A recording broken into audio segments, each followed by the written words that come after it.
Olá, queridos alunos, tudo bem com vocês? Bom, nós falamos nas últimas aulas sobre a primeira e a segunda lei de Ohm. Hoje, eu, professora Ana Lídia, vou passar para vocês a associação de resistores. Em alguns momentos é necessário associar, se eu quero um valor enorme, um valor alto de resistência, eu vou ter que associar esses resistores para eu conseguir, talvez, o valor que eu precise. Só que, como eu posso associar esses resistores?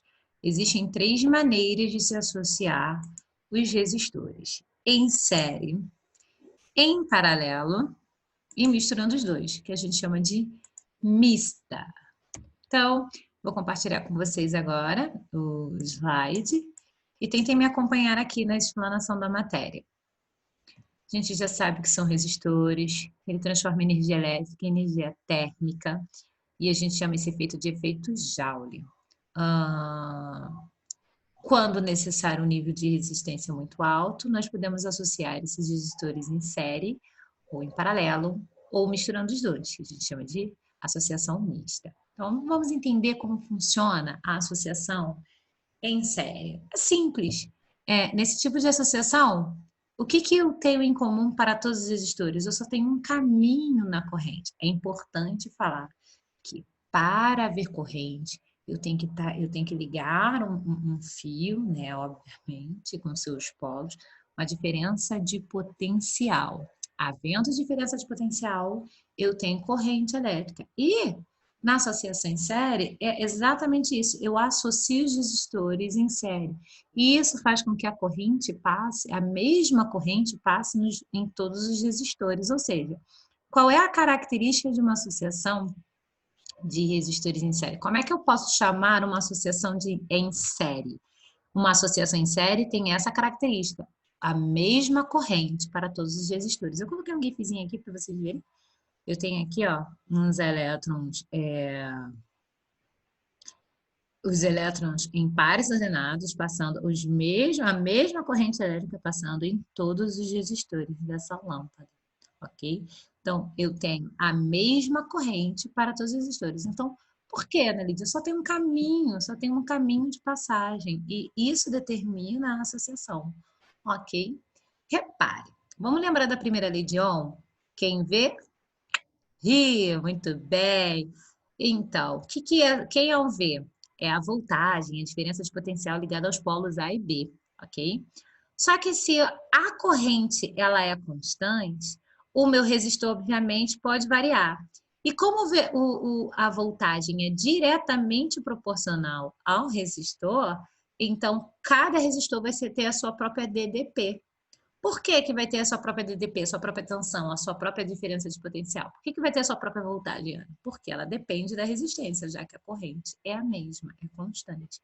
Se eu tenho resistores iguais, eu vou ter tensões iguais em cada um dos resistores.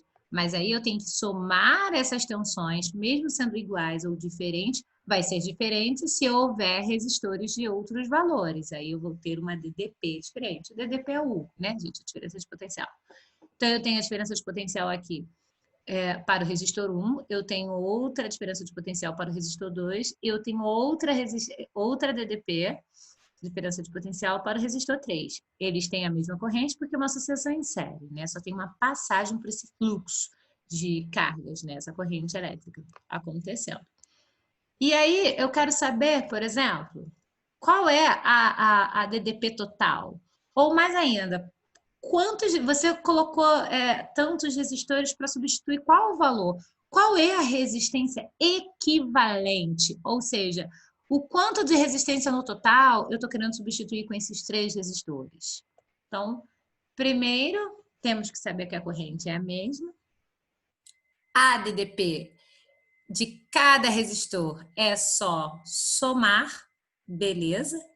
E para eu saber a resistência equivalente, é só eu somar os resistores, ok? Deixa eu colocar aqui. Tá vendo? Eu tenho que a resistência equivalente vai ser R1 mais R2 mais R3, ou seja, eu vou saber quem é a resistência equivalente. Essas três resistores, por exemplo, substituem o valor de 1. Quanto é esse 1? Como eu descubro? Somando os resistores.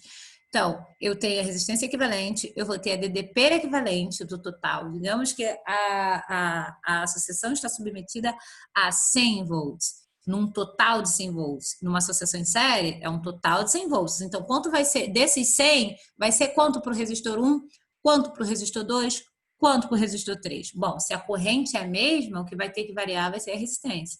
Então, dependendo do valor da resistência, eu vou saber o valor da voltagem. Num total de 100. Se eu submeter, por exemplo, a 100 volts, tem que dar 100. Mas quanto vai ser cada uma é o que a gente pode descobrir, por exemplo, se quiser descobrir a resistência equivalente ou a resistência de cada resistor, ok? Sempre pela primeira forma, pela primeira lei de Ohm. Quem vê é V igual a R vezes I. Quem vê, ri. Temos a associação em paralelo. Como vocês podem ver, chega um momento, entra uma corrente. E a corrente que entrar é a corrente que tem que sair. No entanto, ela tem que tomar 3 caminhos diferentes. Quando a corrente ela se vê obrigada a dividir, eu digo que eu tenho uma associação ali em paralelo. O que vai acontecer, gente? Numa associação em paralelo, quando a corrente se divide, eu tenho resistores, né? Cada resistor para cada, um tipo de resistor diferente para cada, um tipo de valor diferente para cada resistor, eu vou ter uma constante que vai ser DDP. Porque eu estou associando a um único DDP, aquela voltagem total do sistema, àqueles 3 resistores, como está aí o exemplo. Ok? Pode ser 4, 5, quantos resistores eu quiser. O que você quer dizer com isso, Ana? Numa associação em paralelo, a corrente ela se divide, então ela já não é mais constante, ela não é a mesma. Quem vai ser a constante agora? Vai ser a diferença de potencial, a DDP. A voltagem é a mesma para todos os resistores, ok? A voltagem é a mesma para todos os resistores. Aí eu tenho que descobrir o valor, pelo menos, da corrente desse resistor. Eu já tenho a voltagem, né? Aí com a voltagem, se eu tiver a corrente, eu descubro a resistência. Se eu tiver a resistência, eu descubro a corrente. Ok? Sempre pela primeira lei de Ohm. Quem vê, ri. Dá uma olhada lá nas nossas últimas aulas se você esqueceu. Eu coloquei um exemplo aí para vocês, um gifzinho, para vocês entenderem que quando a corrente se divide, eu caracterizo, sempre a corrente que me diz se é uma associação em série ou em paralelo. Se é a mesma corrente, então há um caminho para a corrente, então é em série. Agora, se tem vários caminhos onde essa corrente vai ter que se dividir, e ela se divide proporcionalmente ao tanto de resistor, à quantidade de resistor e de resistência que eu coloco nesse resistor, então eu descubro que a voltagem, eu percebo que a voltagem vai ser a mesma coisa para todos os resistores, vai ser o mesmo valor para todos os resistores. Então, recapitulando, né, gente? Eu tenho uma corrente que entra e uma corrente que vai sair. A mesma quantidade de corrente, por exemplo, entra 10 amperes, tem que sair 10 amperes. Mas aí eu tenho lá já a DDP para todos eles. Então, dependendo dos resistores, eu vou ter um valor de corrente. Ok? Ai, Ana, é simples? Cara. E o misto, a associação mista, nada mais é do que a mistura dessas associações em série e em paralelo. A gente vai fazer isso até na nossa aula ao vivo. Então, a tensão total de toda a associação que toda a associação vai estar submetida sempre à mesma DDP, como eu falei para vocês. Então, a DDP, nesse caso, vai ser constante. Então, o U vai ser igual ao U1, ao U2, ao U3 para cada resistência aqui em paralelo. Ok? E a corrente? Como é que eu vou saber, então, qual é a corrente total? Como eu te falei, a corrente que entrar é a corrente que sair. Então, se é a mesma que entra, é a mesma que sai, independente de quanto ela se divide lá nos resistores, é só eu somar para eu saber essa quantidade de corrente que está entrando e a corrente que está saindo. Ok? E para descobrir a resistência equivalente desse resistor, eu vou usar o inverso das resistências. Ok?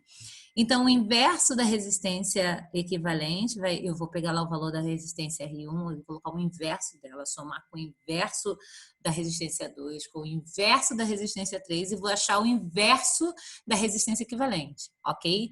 Cuidado, As questões, elas não pedem o inverso da resistência equivalente, elas pedem a resistência equivalente. Então, no final, você ainda tem que desinverter.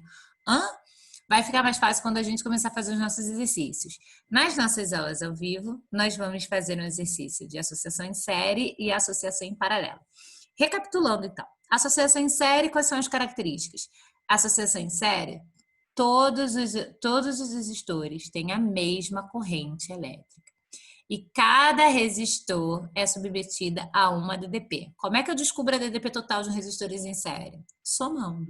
A corrente é a mesma, a corrente é igual para todos os resistores, ok? Como é que eu descubro a resistência equivalente de uma associação em série? Somando. Vou somar R1, R2, R3. Numa associação em paralelo, a corrente já é obrigada a se dividir. Como é que eu descubro que aquela associação está em paralelo? A corrente se dividiu? Chegou numa passagem que ela tem que ver qual o caminho que ela vai tomar? Então, já é uma associação em paralelo. Uma associação em paralelo, qual é a característica dela? Ela está submetida à mesma voltagem, à mesma DDP. A mesma DDP total é a mesma DDP do resistor 1, resistor 2, resistor 3. Resistores vão ser diferentes nos seus devidos valores, né? Ou podem ser iguais também. E aí eu vou ter a proporção igual também de correntes, se no caso eles forem iguais, ok? Para descobrir a quantidade de corrente no total, numa associação em paralelo, é só somar. E para descobrir a resistência equivalente, é o inverso da resistência. Não tenha medo de fração. Nós vamos fazer bastante exercício para treinar isso. Apareça nas nossas aulas ao vivo e vamos treinar essa associação em série, em paralelo e mista. Obrigada, então. Até a próxima aula, galera. Aguardo vocês.